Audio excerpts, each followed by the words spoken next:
lorsqu'il vous bénit. Parce que je sais que le Seigneur a agi et vous allez le voir.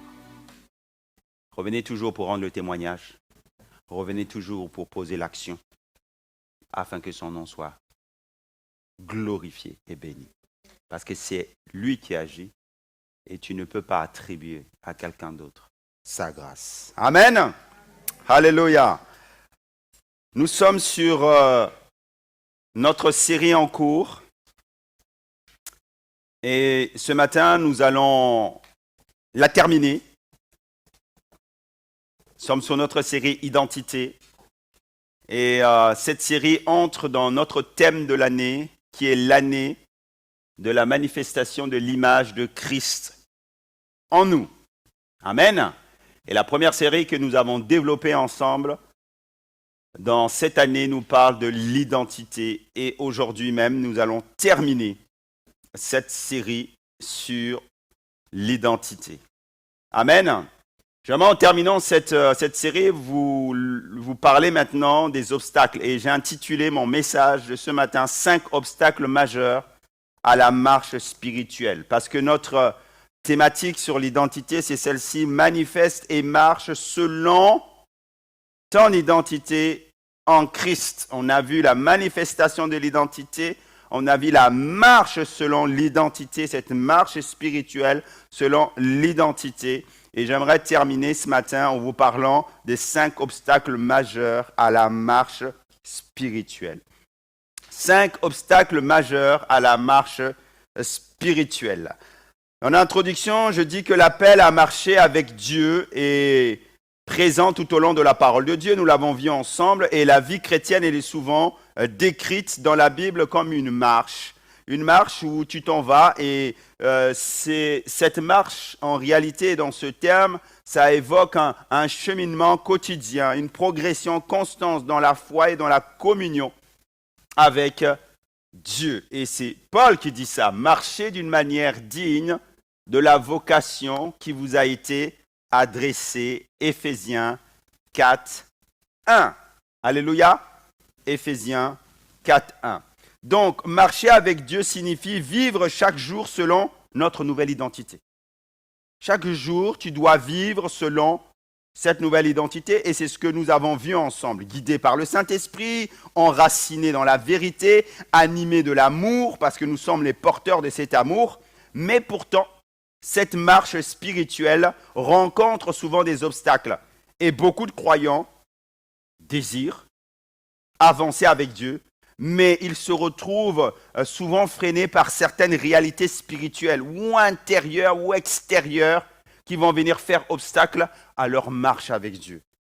Et c'est cela clairement que nous allons en parler ce matin parce que Dieu nous appelle à aller beaucoup plus loin. Donc comprendre ces obstacles qui sont là, qui freinent notre vie, peuvent justement nous emmener à vivre dans la victoire. J'aimerais voir avec vous et examiner avec vous ce matin plusieurs obstacles majeurs à la marche spirituelle, afin que le peuple de Dieu, ici à Cérèves, soit fort de plus en plus et qu'une armée se lève. Amen. Le premier obstacle qui vient dans notre marche spirituelle, qui est lié à notre identité, vous l'avez vu et c'est notre thème, c'est l'ignorance de notre identité en Christ. Ça, c'est le premier obstacle.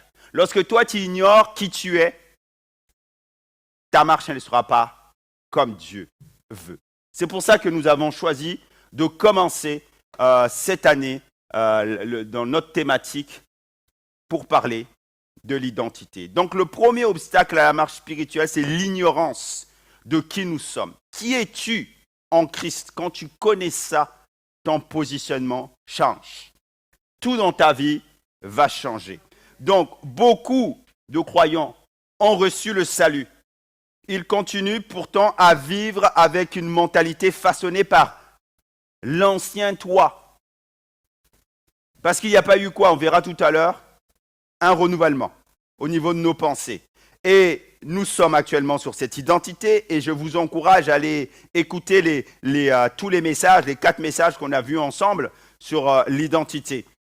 Mais le point central, c'était de dire en 2 Corinthiens 5, 17, si quelqu'un est en Christ, il est une nouvelle création. Les choses anciennes sont passées, toutes choses deviennent nouvelles. La question à nous poser, c'est celle-ci, que chacun doit se poser. Est-ce que je suis devenu cette nouvelle création?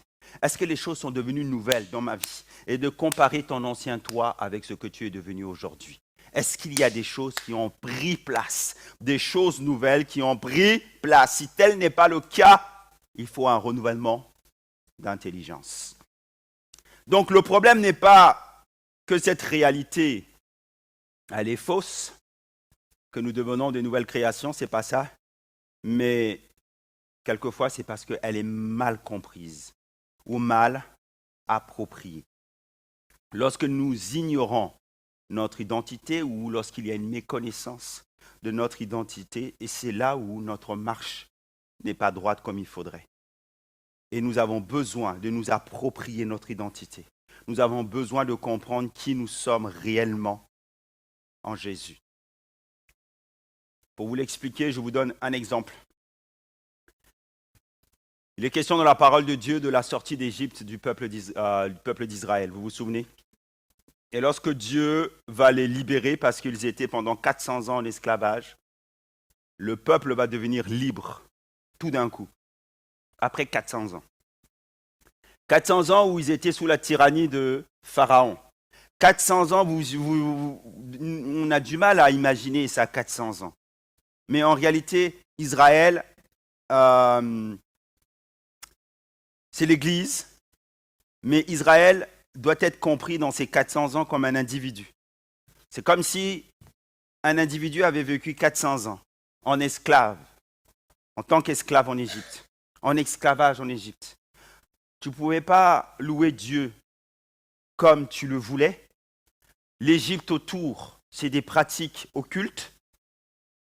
Tu es là, forcé d'accomplir un travail que toi, tu n'as pas choisi, et tu vis une oppression quotidienne. C'est ça l'Égypte. Du jour au lendemain, Dieu suscite un libérateur.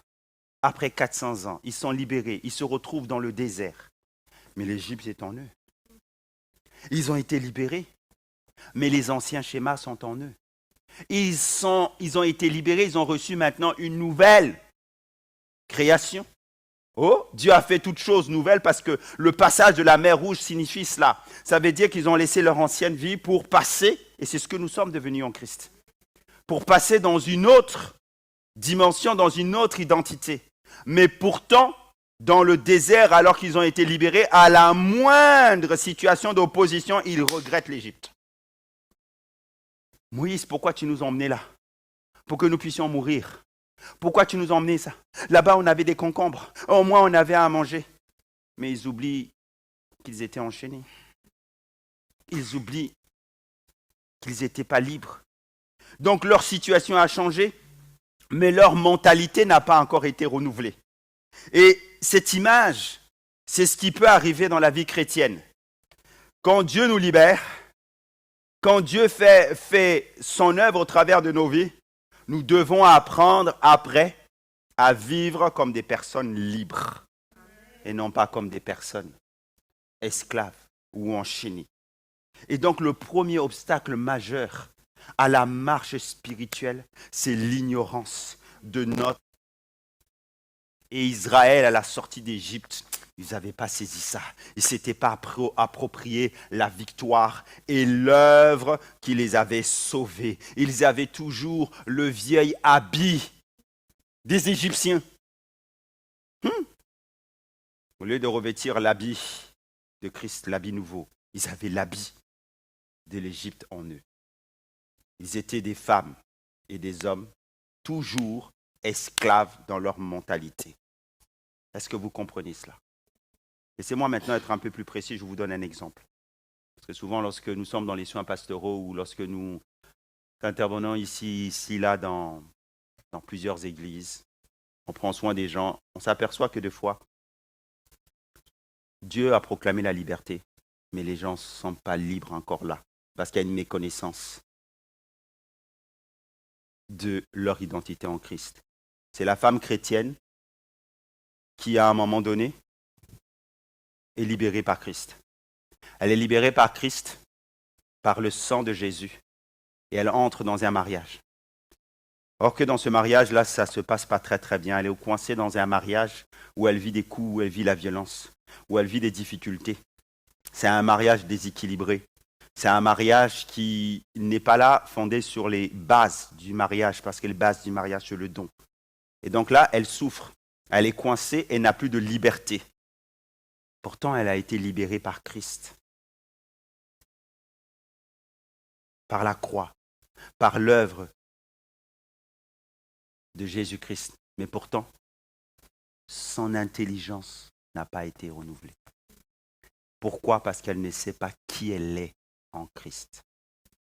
Elle subit ses coups, alors qu'elle est une princesse de l'Éternel. Elle vit cet enfer et elle accepte cela parce qu'elle n'a pas compris son identité. Elle devrait se lever contre son agresseur et dire « Je suis la princesse de l'Éternel et tu dois me respecter parce que j'ai droit au respect. » Mais elle n'a pas compris ça parce qu'elle ne sait pas encore qui elle est. Pourtant, elle a été libérée. Elle a le salut en elle. Vous comprenez ça? Et malheureusement, à ces personnes-là, il faut leur dire, leur apprendre. Ce n'est pas parce que nous sommes chrétiens que nous devons subir tout et tout. Jésus a apporté tout pour que toi tu sois libre. Tu n'as plus rien à apporter là. Est-ce que vous comprenez? Tu n'as plus à subir.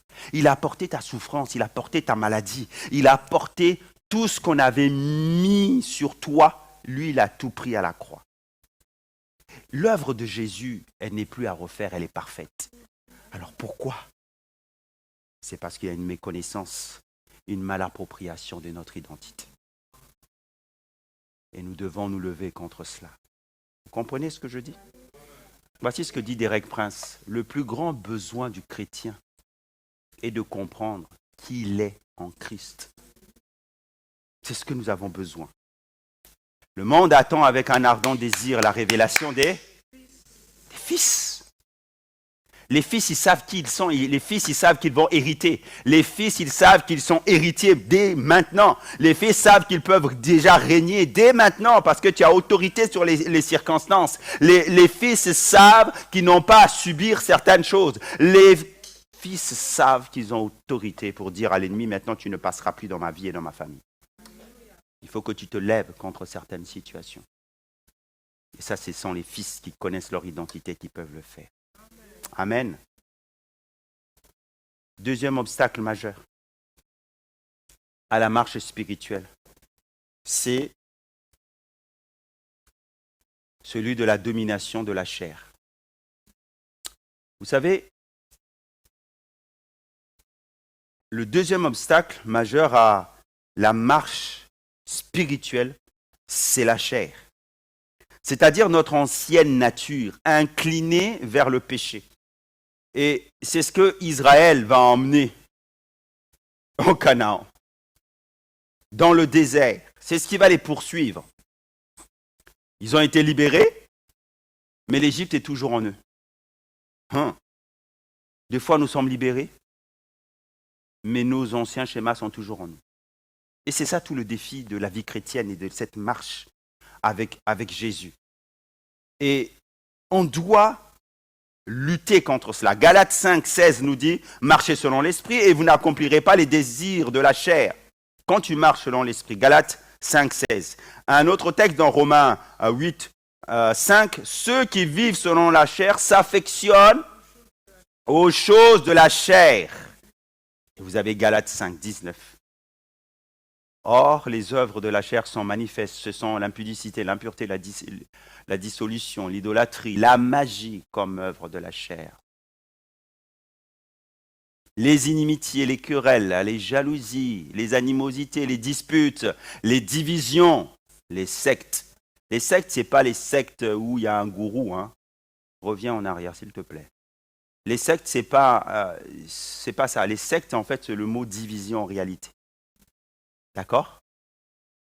L'envie, l'ivrognerie, les excès de table, les choses semblables, je vous dis d'avance, comme je l'ai déjà dit, que ceux qui commettent de telles choses n'hériteront point le royaume de Dieu. Si on fait référence à Israël, alors que Dieu voulait les emmener dans un cadre bien précis, c'est la terre de Canaan, à un lieu où coule le lait et le miel. Ok? Eux, ils sont dans le désert.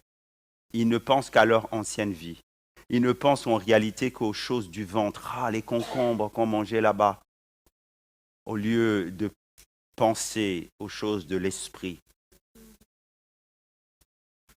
Ils étaient encore terre à terre dans leur nature charnelle.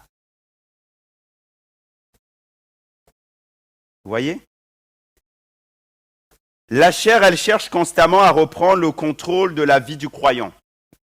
Toi, tu veux marcher par l'esprit et la chair, elle cherche à reprendre le contrôle de la vie du croyant. Elle se manifeste par quoi? Elle se manifeste maintenant à la vidéoprojection par l'orgueil. Elle se manifeste par la jalousie. Elle se manifeste par la colère. Elle se manifeste par les passions désordonnées. C'est ce que nous avons vu ensemble dans Galates 5, 19. Elle se manifeste par l'égoïsme. Elle se manifeste par tout cela. La chair, c'est ça. Elle veut reprendre le contrôle de la vie du croyant. Au travers de cela, à un moment donné, l'orgueil va se manifester en toi. À un moment donné, la jalousie va se manifester en toi. Tu vas commencer à jalouser le don de ton frère, de ta sœur, que ça soit en Christ ou que ça soit dans ta famille. C'est fou quand même ce que l'homme a de tordu en lui. Pourquoi il veut toujours vouloir vivre la vie de l'autre? Vis ta vie. Ça, je ne comprends pas. Mais vis ta vie. Ça, quand il y a ça, c'est parce que tu ne connais pas qui tu es. Parce que si tu savais qui tu es, tu sais ce que Dieu t'a donné. Et tu sais que ce que tu as est précieux. Parce que Dieu ne fait jamais les mêmes choses deux fois. S'il t'a déployé dans ce monde, c'est que tu as un rôle bien précis. Et quand tu découvres ton rôle, tu dis, mais pourquoi j'ai voulu vivre sa vie? Et même en faisant ça, en voulant vivre la vie de l'autre, tu ne sais pas ce que Dieu lui demande à l'autre personne-là. Si tu savais ça, à mon avis, tu taillerais. Et vite même. C'est ça pour ça. Des fois, le Seigneur doit nous montrer vraiment les choses pour qu'on freine, on arrête. C'est lorsque aussi la colère vient. La colère de foi, et je parle la colère, connaissance de cause. La colère parce qu'on ne voit pas les promesses de Dieu arriver. La colère parce qu'on ne voit pas les choses changer. La colère parce que il n'y a qu'une seule colère qui est légitime. C'est celle que Jésus va manifester dans le temple. Et qu'il va dire, ma maison sera appelée une maison de prière et vous en avez fait une caverne de voleurs. Ça, c'est une sainte colère. Tu dois avoir une sainte colère contre le péché qui agit dans ta famille. Tu dois avoir une sainte colère contre le péché qui t'empêche d'aller plus loin. Mais pas une colère par rapport à ton frère, ta sœur. Cette colère qui amène à ce que les œuvres de ténèbres soient détruites, tu dois la manifester. Et tu ne dois pas laisser proliférer le péché ni dans ta vie, ni dans la vie de ton église ou dans la vie de ta famille. Tu as le droit de dire non à ça. Tu peux dire au Seigneur, je suis en colère parce que je vois tellement de gens qui ont le potentiel, en qui tu as mis le potentiel, mais vivre à un niveau tellement bas. Tu sais que Catherine sait de quoi je parle parce que tous les jours, elle est là, elle dit ça. Parce qu'on voit des gens à qui Dieu a donné tellement de choses. Mais vous vous limitez à... Je dis, mais... Pas. Et je parle pour cette église. Et vous vous limitez tellement. Alors que Dieu vous a donné tellement de grandes choses. Si ces tendances-là ne sont pas combattues, elles ralentissent, mes frères et sœurs, ou bloquent la croissance spirituelle. Elles ralentissent. Du roi Saül, il avait été choisi par Dieu, n'est-ce pas? Incontestablement, il a été oint comme David a été oint. Il est le premier roi d'Israël. Pourtant, sa désobéissance et son orgueil vont progressivement détruire sa relation avec Dieu. quand les œuvres de la chair viennent, elles sont là seulement pour contrôler ta vie et la vie du croyant. Dans le cas de Saül, il est question de l'orgueil, il est question aussi de la jalousie. Il est question aussi de l'égoïsme. À un moment donné, il va faire un acte qu'il n'aurait pas dû faire.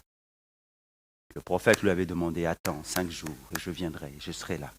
C'est la parole de Dieu, si Dieu te dit quelque chose. Mon frère, ma soeur, il le fera certainement, il ne ment pas. Il n'est pas un homme pour mentir, ni un fils de l'homme pour ce qu'il dit sa main. Mais combien nous avons du mal à le mettre en pratique? Pratiquement. Et il est là. Les pressions viennent. Et il y aura toujours les pressions. Les pressions viendront toujours. Elles seront financières, elles seront matérielles, elles seront verbales. Comme des gens qui vont venir t'agresser en te disant elles viendront toujours ces pressions-là. Fais quelque chose. Mais ce n'est pas le timing de Dieu. Et là, il offre le sacrifice. Ce n'était pas à lui. Lui, il est roi, il a l'office de roi. Dieu a établi des rois, il a établi des prophètes, il a établi des sacrificateurs. Il y a 3 offices dans la parole de Dieu.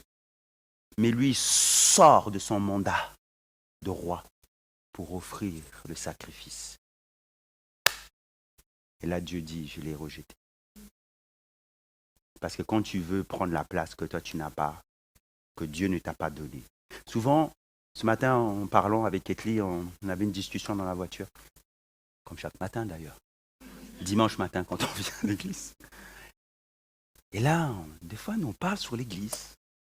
Quand on parle de l'église avec un grand E, parce que du coup, nous intervenons ici à Sierre. Hier, nous étions en mariage, dans un mariage.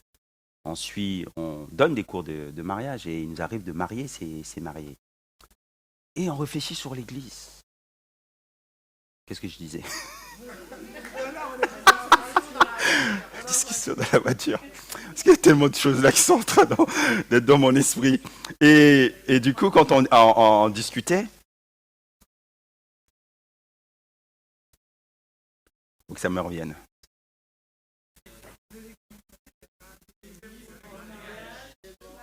Le mariage. Mais il y avait une belle idée là. Une belle illustration là. Il faut que je... Yes. Le fait est, ça y est, ça me revient. Le fait est, c'est de dire que, vous savez, il y a des responsabilités que Dieu a données. Quand Dieu t'appelle à faire quelque chose, il t'appelle dans un mandat bien particulier. D'accord? À faire cette chose-là. Le cas de Saül, c'est qu'il va sortir de ce que Dieu lui avait dit. Souvent, notre problème à nous, c'est celui-ci, pour reprendre un petit peu les gens qu'on a vus au mariage, tout ça, et d'une manière générale, l'Église avec un grand E, c'est souvent en fait les gens minorent les conséquences spirituelles devant un acte. Parce qu'en fait, tout est lié, tout est spirituel. Ce que nous voyons ici, tout ça, c'est spirituel. Quand vous servez Dieu dans tout ce que vous faites, c'est connecté spirituellement. Mais du coup, la chair, qu'est-ce qu'elle fait? La chair, elle a toujours tendance à minorer le spirituel pour t'emmener vers ce qui est naturel, classique. Et toi, si tu te laisses avoir, tu ne verras pas les conséquences spirituelles qu'il y a derrière. Par exemple, un exemple très très simple. Quelqu'un t'offre quelque chose. D'accord? La connaissance, le savoir que tu as, le background éducationnel que tu as reçu, c'est de dire merci. Mais la chair, elle te dit merci, c'est quoi? C'est juste 2 paroles que tu prononces. Non, quand tu n'as pas la reconnaissance, ça c'est une loi spirituelle. Quand tu n'as pas la reconnaissance, je vous ai parlé des 10 lépreux, il y en a un seul qui revient. Jésus regarde le lépreux, c'est un Samaritain. Il s'est trouvé en Israël que celui-là, pour revenir et pour donner gloire à Dieu. Jésus dit, mais pourtant les autres là, ils sont du peuple, ce sont des croyants, ce sont des chrétiens. Les amis, quand ceux du dehors sont plus sages que nous, il y a un problème. Quand ceux du dehors ont plus de reconnaissance que ceux qui sont à l'intérieur. Il y a un problème. Vous comprenez? Parce que c'est spirituel. C'est pas seulement la bouche. Et la chair, elle a tendance à faire ça, à minorer la réalité spirituelle pour que toi, tu ne vois seulement que ce qui est naturel. Il y a toujours deux faces aux choses que nous faisons. Il y a la face naturelle et il y a la face spirituelle qui est derrière. C'est la même vérité. Mais tout dépend de l'orientation l'angle, l'orientation où toi tu vois la chose. Si tu vois seulement que là, tu ne vois pas ce qu'il y a derrière. Mais il faut que tu t'ouvres pour voir. C'est souvent ce qu'on dit. Dans une vérité, il n'y a pas seulement, il y a plusieurs angles, ça dépend comment toi tu regardes. Et c'est ce que l'Écriture aussi nous explique. Pourquoi il y a 4 évangiles?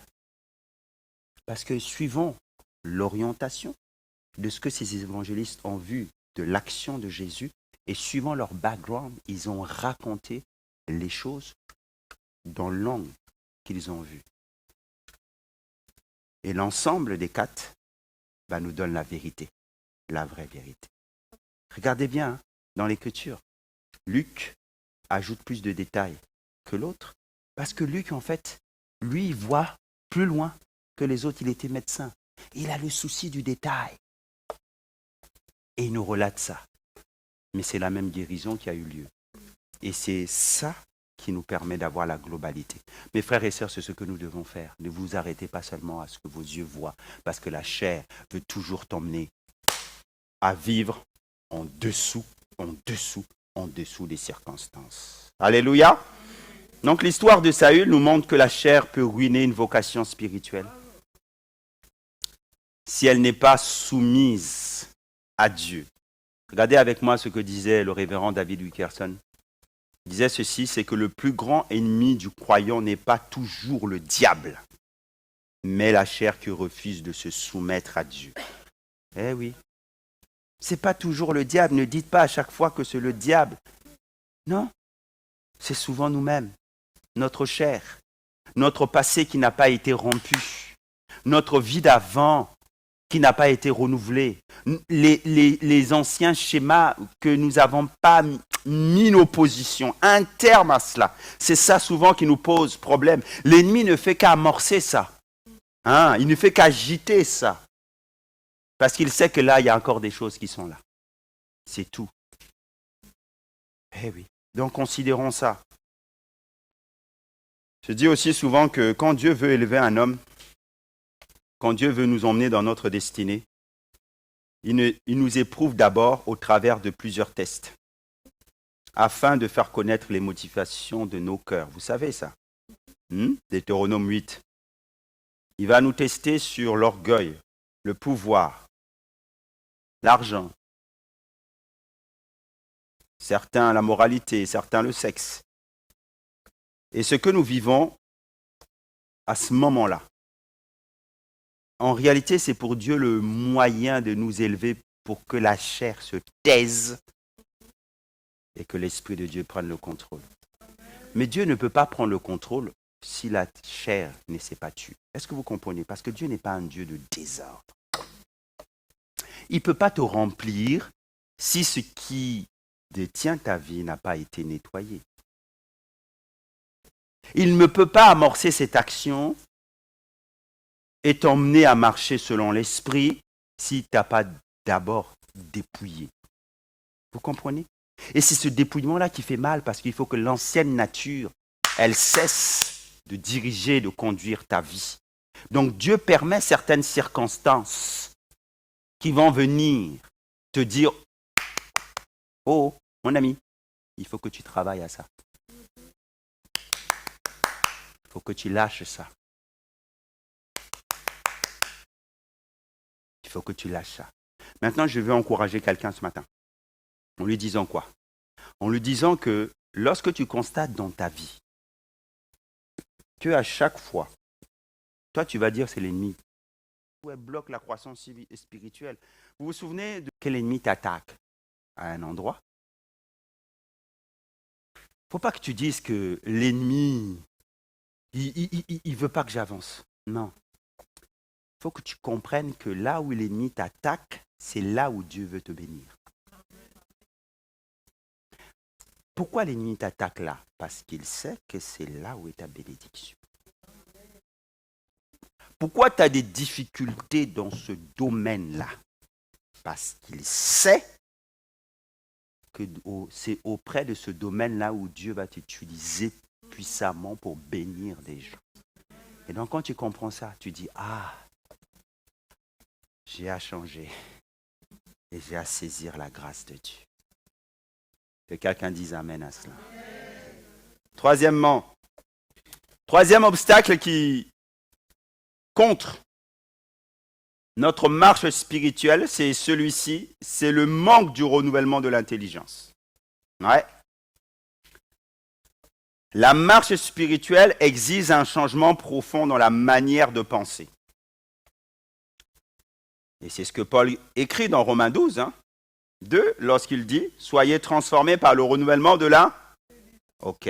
Ça veut dire quoi? Ça veut dire que si notre pensée reste influencée par les valeurs du monde ou les valeurs de notre ancienne vie, il devient difficile de vivre selon les principes du royaume. Parce que Dieu, c'est pas un Dieu de mélange. C'est pas un Dieu de mélange. Pierre, vous vous souvenez, après la résurrection, après la mort de Jésus, Pierre retourne à son ancien métier. Ils étaient quoi? Ils étaient pécheurs. Quand Jésus va les appeler, il va leur dire, je vous ferai pécheurs d'hommes. Mais quand Jésus est mort, il retourne à son ancien métier, celui d'être pécheur. Malgré l'appel qu'il avait reçu, je vous ferai pécheurs d'hommes. Et donc, alors qu'ils sont en train de pêcher les vrais poissons et pas les poissons spirituels, en fait, ils partent en arrière. Ils partent en arrière. Et donc, quelque part, il y a comme mépris de l'appel de Dieu que Dieu avait mis sur sa vie. Donc, ils retournent dans leur ancien schéma, dans leur ancienne manière de vivre. Et ça nous montre quoi? Ça nous montre ô combien il est facile de retomber dans les anciens schémas lorsque la pensée n'est pas totalement transformée. Et c'était le cas des apôtres. C'était le cas de Pierre. Mais Jésus vient, le rencontre et lui rappelle sa mission. Et comment Jésus le fait? Pierre, m'aimes-tu? 3 reprises. Pierre, m'aimes-tu? Chaque fois, Pierre est hésitant pour répondre. Parce qu'il sait bien ce qu'il a fait. Il a renié. Il a abandonné. Il a même abandonné la mission parce qu'aujourd'hui, il est pécheur. Il a repris son ancien taf, comme on dit. Donc, quand Jésus lui pose la question, peut-être qu'il a imaginé un peu la scène, il a les filets en main et ses poissons. Est-ce que tu m'aimes? En fait, si tu m'aimes, tu ne devrais pas être là en train de t'occuper des filets. C'est ça que Jésus est en train de lui dire. On ne va pas rentrer dans le grec pour expliquer la graduation, mais c'est ça que Jésus était en train de lui dire. Pierre, en fait, tu te trouves à une place et à un endroit qui ne correspond pas à ta destinée. C'est ce qui arrive malheureusement lorsque nous retournons en arrière, alors que Dieu nous a donné une mission. Et donc le reniement le hantait. Son intelligence avait besoin de renouvellement pour voir les choses comme Dieu les voyait. Jésus va lui dire, ta mission c'est quoi? C'est de paître mes agneaux. Paix mes agneaux. Et quand Pierre va entendre cela, tout ce qui était lourd dans sa vie va partir. Il va être relevé dans sa mission. Parce que peut-être se disait-il que avec ce que j'ai fait, Jésus ne me reprendra plus. Non, la mission c'était de paître mes agneaux. L'Écriture nous dit que Dieu ne se repent pas de ses dons ni de son appel. Il est le Dieu de la 1e chance. On dit souvent seconde chance, mais en réalité autant de chances qu'il faut pour que toi tu comprennes. Ah, ça c'est la grâce de Dieu qui nous est supérieure. Nous, on est tellement facile à condamner. Est-ce qu'il y a des condamnateurs au milieu de nous là? Tellement facile à juger. Tu ne vas pas y arriver, toi. Tellement facile. Ah, Seigneur. John Stott, le théologien, dit, la transformation chrétienne commence toujours dans l'intelligence avant de se manifester dans la conduite. Et ça, c'est un point vraiment essentiel que je veux partager ce matin. La transformation chrétienne commence toujours dans l'intelligence avant de se manifester dans la conduite. Ça nous dit quoi? Ça nous dit que dans la vie chrétienne, tout commence dans la manière de penser. Tu deviens ce que tu penses, ce qui est là. Donc s'il y a une méconnaissance, mes frères et sœurs, de ton identité, est-ce que tu comprends que toutes tes pensées là, elles ne sont pas bonnes? Elles ne sont pas bonnes. Elles vont te poser des problèmes. La Bible, elle nous enseigne que Dieu transforme le croyant par le renouvellement de son intelligence. Lorsque la pensée est transformée par la vérité de la parole, les attitudes, les comportements changent progressivement. C'est au contact de la parole que tout change progressivement. Donc, les actions d'une personne sont généralement le reflet de ce qu'elle croit, de ce qu'elle pense et ce qu'elle va déclarer sur elle-même. Donc, ainsi, la transformation intérieure produit naturellement une conduite extérieure nouvelle. Si tu es transformé intérieurement par la parole, ça va produire une conduite extérieure nouvelle. Maintenant, je vous prends un exemple très précis. Quand vous voyez maintenant quelqu'un qui se comporte mal, quelqu'un qui a été racheté, on ne parle pas des païens, parce que les païens, ils sont dans l'ignorance. OK? Maintenant, quelqu'un qui a été transformé, libéré par la puissance du sang de Jésus. Maintenant, qui se comporte mal, médisance, ragot, Galates 5, 19 qu'on a vu tout à l'heure, impudicité ou autre. Souvent, c'est parce qu'il y a un manque de transformation intérieure. Oui, parce que l'intelligence n'est pas renouvelée. Parce qu'ils n'ont pas laissé Dieu renouveler leur intelligence. Ils portent en eux trop l'ancienne nature. Et vous savez qu'à un moment donné, quand il y a ces deux natures-là, il y a confrontation. Et malheureusement, si tu n'adhères pas à l'esprit, c'est ça qui prend le dessus, c'est la chair.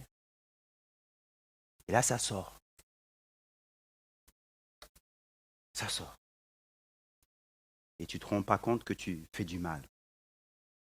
Et donc la croissance spirituelle passe inévitablement par le renouvellement de la pensée, par la vérité biblique. OK? Donc, cela produit quoi? Notamment la méditation des Écritures. Mes frères et sœurs, c'est ça qui transforme notre intelligence. Et ensuite, l'enseignement biblique. L'enseignement, c'est tellement important. C'est central dans la vie du chrétien. Je ne vous dis pas ça pour vous accabler, mes frères et sœurs, mais c'est pour vous dire que ceux qui n'aiment pas l'enseignement stagnent. Obligé. Tu ne peux pas juste te contenter de la prédication du matin, du dimanche matin. Parce que la prédication du dimanche matin, elle est là pour t'encourager. Elle est là pour t'exhorter. Elle est là pour t'enseigner et t'emmener beaucoup plus loin. Mais c'est l'enseignement quotidien, parcours de croissance, ces rêves académiques, ou tout ce que nous mettons en place ici qui permet justement le renouvellement de l'intelligence. C'est l'assiduité dans les choses qui permet le renouvellement de l'intelligence.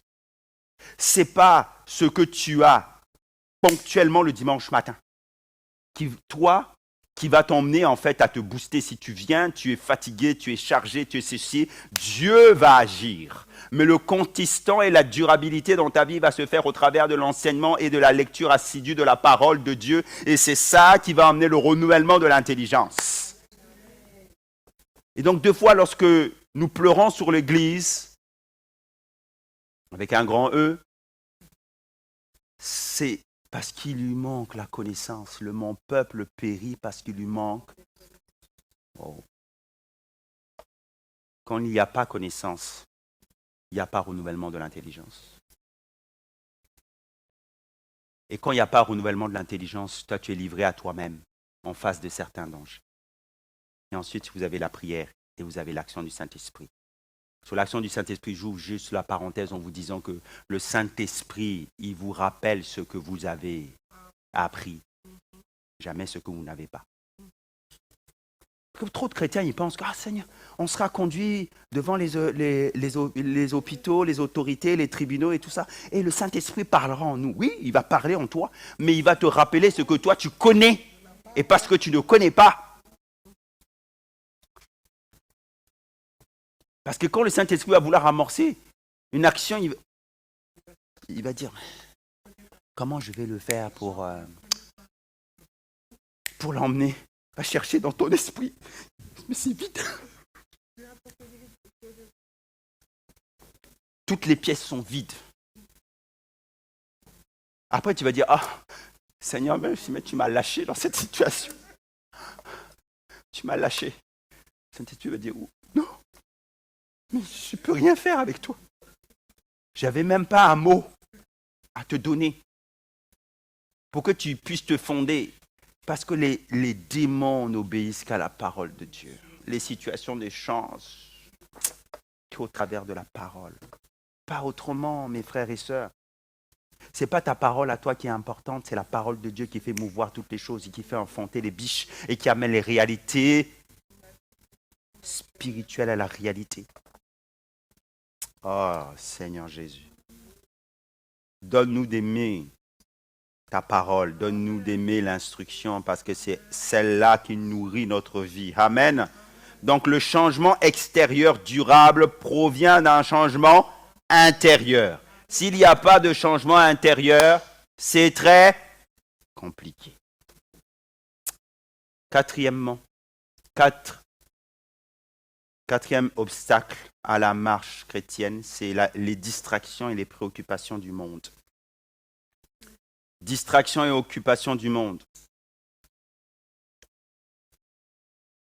Lorsqu'il y a les pressions et les préoccupations quotidiennes viennent, ces préoccupations-là, en réalité, elles peuvent freiner notre marche spirituelle. C'est dans Marc 4, 19, et je vous lis dans la version du Summer, il est écrit « Les soucis du siècle, la séduction des richesses et l'invasion des autres convoitises étouffent la... » Ouais. Donc ce sont ces préoccupations qui ne sont toujours pas... c'est pas qu'elles sont mauvaises en soi, elles ne sont pas forcément mauvaises en soi, mais c'est elles qui peuvent devenir envahissantes et étouffer la parole, étouffer ta foi. En entretien, lorsque nous parlons souvent avec certaines personnes qui luttent avec certaines choses, les distractions de la vie, des fois il est difficile de les faire revenir à l'essentiel. Par exemple, pasteur, mon souci c'est ça. Ok. Et le pasteur dit, laisse d'abord ton souci et essaie de voir ce que l'œuvre va faire. Le chrétien, non mais pasteur, mon souci c'est ça. C'est parce que ça là, c'est ça qui est dans mon actualité. Laisse d'abord ton souci et essaie de voir ce que Dieu est en train de faire. Mais non, mais pasteur, tu ne m'as pas compris. Mon souci, c'est ça. Je t'ai très bien compris. Laisse d'abord ton souci et essaie de voir dans ta circonstance ce que Dieu va faire. Non, pasteur, vous ne m'avez pas compris. Vous voyez? Ça devient tellement envahissant que ça nous empêche même de voir ce que Dieu veut faire. Il est question de Marthe et Marie, vous connaissez l'histoire dans l'évangile de Luc. Marthe est absorbée par de nombreuses occupations, tandis que Marie s'assoit aux pieds de Jésus pour écouter sa parole. Jésus déclare, une seule chose est nécessaire. Luc 10, 42. Et Marie, elle avait choisi. Marthe s'agitait dans tous les sens. C'était pas le moment. C'est pas que Marthe, ce qu'elle faisait n'était pas bien. Mais elle s'agitait dans tous les sens, alors que ce moment-là, c'était le moment d'être au pied de Jésus. Et c'est souvent ce que certains chrétiens font lorsque nous les rencontrons en entretien. Ils s'agitent dans tous les sens. Or, il y a des moments où Dieu dit, Exode 14, reste là, garde le silence, l'Éternel combattra. Mais toi, les préoccupations te poussent, et tu te laisses pousser par les préoccupations. Tu vas finir dans la falaise. Tu vas finir dans la falaise. À un moment donné, tu dois t'arrêter. Laisse. Parce que, j'aimerais vous dire que finalement, quand toi, tu peux plus là, pourquoi tu cherches encore? Tu peux plus. Assieds-toi. Dis, Seigneur, écoute. Vous savez, c'est un défi l'Église. C'est un défi l'Église. On peut pas prendre tout. À un moment donné, il faut dire, Seigneur, dans ça, moi, je peux pas. Dans ça, je ne peux pas. Dans ça, je ne peux pas. Et c'est ça que tu dois faire à chaque fois. Maintenant, viens. Mais quand tu dis viens, il ne faut pas que le souci te pousse. Il faut que tu laisses Dieu faire.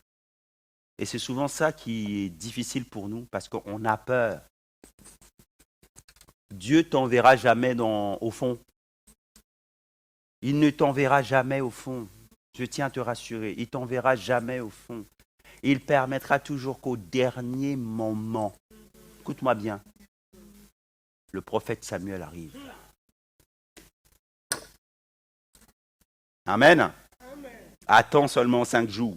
Dis à quelqu'un, attends seulement 5 jours. Et il va comprendre ce que c'est.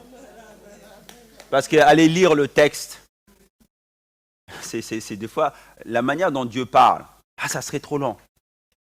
À Bethel, lorsque l'ange s'est manifesté à Jacob, le soleil s'est levé. N'est-ce pas? Et la lumière est venue. Lorsque le prophète Samuel arrive, et quand Saül a déjà sacrifié, le soleil se lève. Et Dieu s'en vient avec la réponse. Dieu permettra toujours que le soleil de justice se lève. Il est le soleil de justice. Et quand il va se lever, c'est là où la réponse viendra. Elle viendra toujours au dernier moment.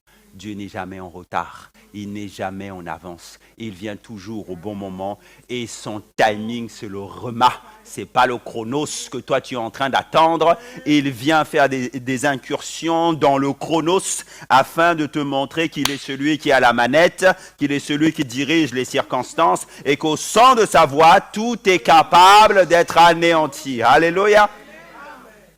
L'un des grands dangers de notre époque, c'est de remplacer la présence de Dieu par l'activité religieuse. Quand je parle de l'activité religieuse, je parle de toute forme d'activité. Et c'est ça notre plus grand problème. C'est qu'il est possible d'être actif au sein de l'Église, dans la religion, tout en étant éloigné de la véritable communion avec Dieu. Et l'activité religieuse peut devenir un substitut à la relation avec Dieu. C'est ça ce que font les préoccupations, les distractions. C'est qu'elles t'empêchent de vivre une réelle communion avec Dieu. Quand Exode 14 nous dit « garde le silence », ça veut dire que tu vas garder le silence. Ce n'est pas que tu vas te taire, mais tu vas rester dans sa présence. Dieu est en train de te dire « privilégie la relation avec moi, ne regarde pas aux circonstances, parce que le Sauveur, c'est qui? C'est moi, ce n'est pas ces circonstances-là. » Dieu cherche d'abord une relation, pas seulement les œuvres. Pas seulement ce que toi tu as apporté, non. Non. Dieu privilégie d'abord ton cœur, la relation que tu veux avec lui. Et donc ce que Tozer est en train de lui dire, c'est simple, c'est profond. C'est que le sens profond de cette citation, c'est celui-ci, c'est que Dieu veut dire à l'Église que parfois, multiplier les programmes, organiser beaucoup d'activités et être très occupé, tout ça en fait, ça peut devenir une distraction si, écoutez-moi bien, si, dedans là, nous ne cherchons pas la communion avec Jésus. Ça veut dire quoi? Ça veut dire que même les bonnes choses peuvent devenir pour nous un piège et une distraction. Est-ce que je vous ai déjà prêché sur le fait que la bénédiction mal gérée devient une malédiction? Oui. Parce que j'ai vu dans mon ministère Ketri et moi, on en parlait encore ce matin. C'est fou. C'est fou ça. Dans la voiture. C'est fou que la voiture, en réalité, c'est un mini-temple. Combien de gens ont été bénis? On a vu des gens être bénis. La bénédiction, elle est censée te changer, n'est-ce pas? Mais combien on a vu, après avoir été bénis littéralement par Dieu, ceux qui ne pouvaient pas enfanter, ont enfanté, ceux qui ne pouvaient pas faire, ils ont eu toutes sortes de bénédictions. Et les gens, en réalité, quittaient Dieu, s'éloigner de Dieu, devenir rétrograde. Mal gérer la bénédiction peut devenir pour toi une malédiction. Mes frères et sœurs, quand vous comprenez ça, vous comprenez pourquoi des fois le Seigneur met un peu du temps à te donner quelque chose. Tu pries. Dieu pourrait exaucer. Et il met du temps. Parce qu'il privilégie quoi? La relation plus que la bénédiction. Parce qu'il veut d'abord bien s'assurer que ça là, ça ne va pas t'éloigner de lui. Donc si quelqu'un comprend ça, il comprend ce qu'il doit faire. Communion, relation, plus que le don. Je finis avec ça. Cinquième obstacle, c'est le découragement et la peur. La marche spirituelle peut être entravée par le découragement et la peur. Ça, c'est le 5e obstacle, mes frères et sœurs. Et ça revient souvent. Vous irez lire 1 Roi 19,4.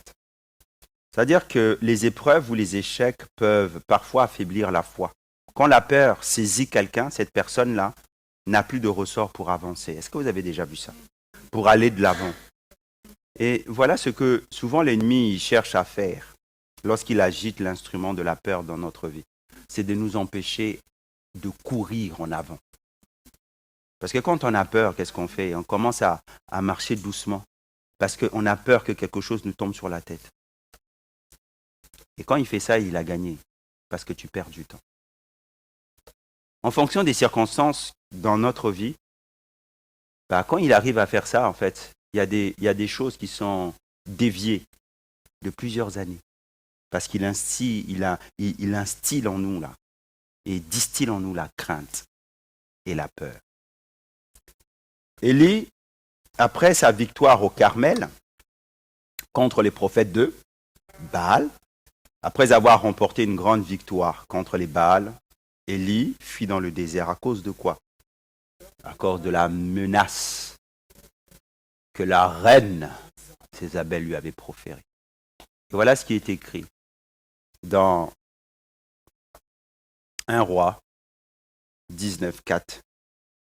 1 Roi 19,4. Pour lui, il alla dans le désert et après une journée de marche, il s'assit sous un genêt et demanda la mort en disant: c'est assez maintenant, Éternel. Prends mon âme, car je ne suis pas meilleur que mes pères. Voilà Élie complètement découragé. Pire encore, il est dépressif. Complètement dépressif. Il est tombé dans une profonde dépression. Ce qui m'amène à vous poser cette question-là.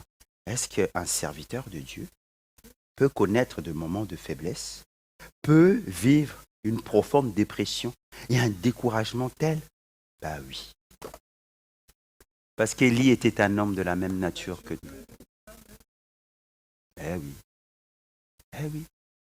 Oui. Pourtant, Dieu va venir le relever, le fortifier et lui rappeler sa mission. C'est ce que Dieu fera toujours lorsque tu es dans cet état-là. Il viendra toujours te dire que ta mission, comme Pierre, c'est pas ça. C'est pas ça. Ta mission, je t'ai appelé à ceci. Et c'est la mission et c'est le rêve de Dieu dans ton cœur qui, à ce moment-là, va vaincre le découragement et la peur. Maintenant, si le rêve de Dieu, si ta mission et si l'appel de Dieu dans ta vie n'était pas certain, qu'est-ce qui se passe? Ce qui va se passer, c'est que quel que soit ce que Dieu va te dire, ça va rentrer là, ça va sortir là. Parce qu'il n'y a pas d'accroche. Ok? Donc assure-toi que le rêve de Dieu, que la mission de Dieu est bien intacte, que les promesses que Dieu t'a faites, elles sont oui et amen. Assure-toi de ça. Parce que c'est ça qui fera que dans les moments de découragement et de peur, tu ne vas pas vaciller. Tu ne vas pas vaciller. Alléluia!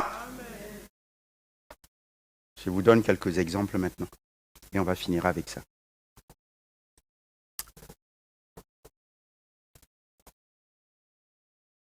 Quand, par exemple, lorsque la peur de répondre à l'appel de Dieu vient à un moment donné contrer ta marche spirituelle, elle peut se manifester ainsi. Parfois, Dieu peut mettre dans le cœur d'une personne le désir de servir, d'enseigner, d'évangéliser, de s'engager dans un ministère bien particulier.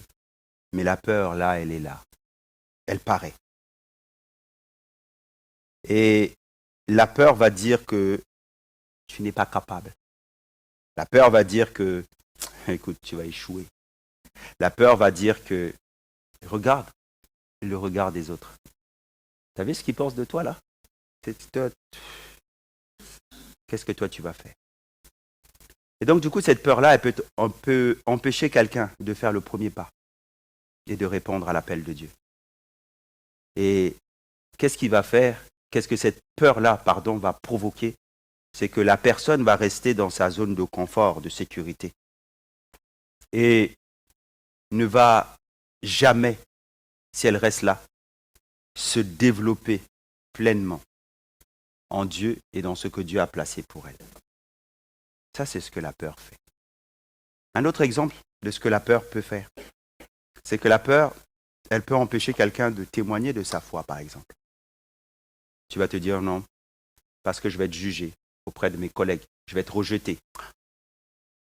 Je vais être rejeté. Quand ils vont savoir que je suis chrétien, je vais être rejeté. Je vais être moqué. Et là encore, la peur va t'emmener dans ta petite zone de confort. Au mieux se taire que de dire. Autre exemple. Lorsque le découragement s'en vient après une chute spirituelle, par exemple. Un croyant qui tombe dans le péché ou dans une mauvaise habitude, au lieu de revenir immédiatement vers Dieu avec repentance, ce chrétien va laisser envahir en lui la honte et le découragement. Et il va commencer à penser, Seigneur, tu es vraiment déçu de moi. Et je ne suis pas digne de prier là. Je n'y arriverai pas du tout.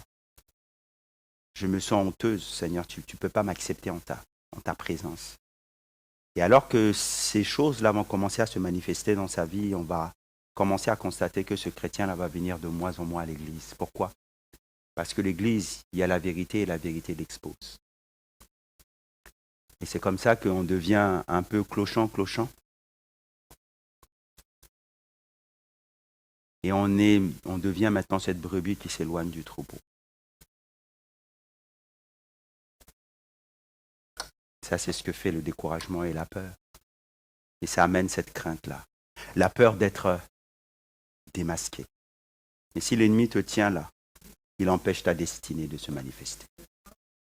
Nous avons besoin d'être renouvelés dans notre intelligence afin que notre marche chrétienne aille de gloire en gloire. Est-ce qu'on peut incliner nos fronts? Alléluia. Simplement prier ce matin. Seigneur, nous te prions pour tout le peuple de Dieu. Alors que nous avons terminé cette série sur l'identité, nous prions, Seigneur, pour que chacun d'entre nous soyons rendus forts, que nous puissions nous approprier notre identité nouvelle. Seigneur, je prie pour que l'ancienne vie, l'ancien moi là, parte, qu'il diminue, pour que le nouveau moi puisse prendre en place profondément et durablement.